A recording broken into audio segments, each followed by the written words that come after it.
All right, we're out in the family plot garden. This is our tomato plant.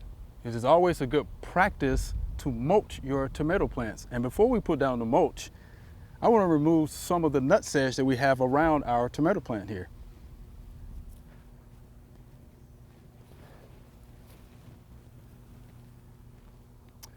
Now that the nutsedge has been taken up, right, we've gotten all of it up from around the tomato plants, it is now time for our mulch.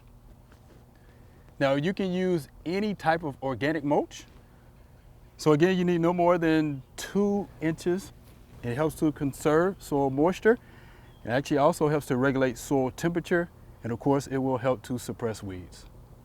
And when you put your mulch down, make sure that you pull it back from the stem of the tomato plant. It doesn't need to touch the stem.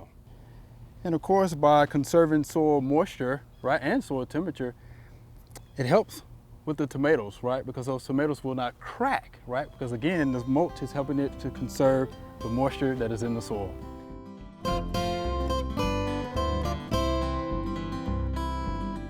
Thanks for watching. We have other quick tips. Just subscribe below.